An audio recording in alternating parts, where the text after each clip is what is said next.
Assalamualaikum warahmatullahi wabarakatuh. Perkenalkan, nama saya Andi Widodo, NIM 20210023. Saya Muhammad Ihsan, NIM 20210029. Saya Muhammad Sultan 202100125. Kami dari Universitas Jana Badra, Prodi Manajemen Kelas B, ingin mempresentasikan teori permintaan.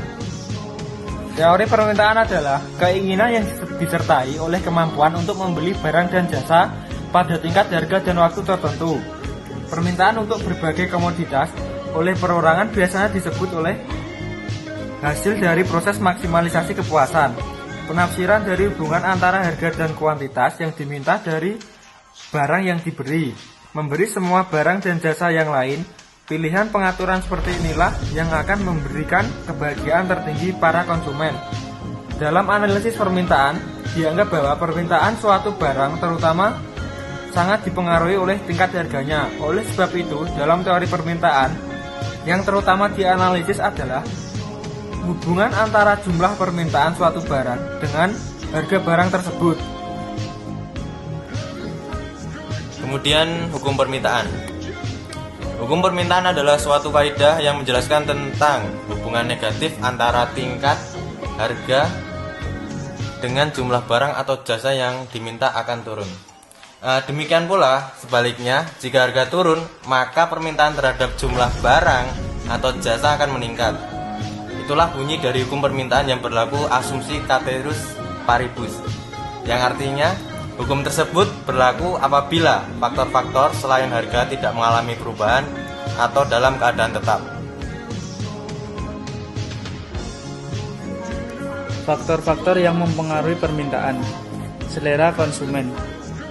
Selera konsumen yang sedang tinggi bisa memicu kenaikan permintaan, seperti dalam kasus harga tiket konser artis asal Korea Selatan yang sedang digandrungi tentu akan dibanderol lebih mahal. Faktor kedua, harga barang substitusi atau pengganti. Contohnya ketika harga kopi tengah mahal, orang akan mulai mengalihkan belanjanya pada teh karena harganya lebih murah. Kemudian ada jumlah penduduk, faktor yang lainnya. Besar kecilnya pendapatan masyarakat, intensitas kebutuhan, dan harga barang atau jasa itu sendiri. Berikut adalah kurva permintaannya. Untuk menggambarkan kurva permintaan bisa dilihat pada tabel dan kurva tersebut. Kurva ini bisa mengalami perubahan dan pergerakan dalam teorinya. Perubahan ini terjadi karena ada dua sebab utama, yaitu perubahan harga barang yang bersangkutan dan yang satu lagi karena faktor ceteris paribus atau faktor lain selain harga barang itu sendiri. Biasanya pendapatan pembeli atau selera pasar. Sebagai contoh, dapat dilihat pada kurva ini. Pada saat harga bakso 20.000, jumlah bakso yang diminta adalah sebesar 120 mangkok pada titik A di kurva permintaan. Ketika harganya turun menjadi 18.000, mengakibatkan bertambahnya jumlah bakso yang diminta dari 120 mangkok menjadi 140 mangkok. Di titik A, kurva permintaan pun bergerak ke kanan, yaitu di titik B, dan seterusnya. Jadi, kesimpulannya, yang membuat kurva permintaan bergerak hanyalah harga barang tersebut atau harga barang itu sendiri. Sementara itu, jika yang berubah adalah faktor ceteris paribusnya, sebagai contoh pendapatan, maka akan terjadi pergeseran kurva permintaan atau biasa yang disebut dengan shifting.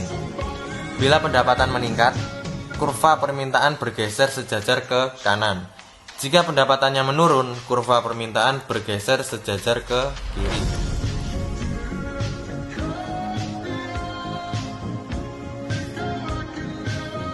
Sekian presentasi dari kelompok kami, semoga bermanfaat untuk kita semua. Terima kasih atas perhatiannya, kurang lebihnya mohon maaf. Wassalamualaikum warahmatullahi wabarakatuh.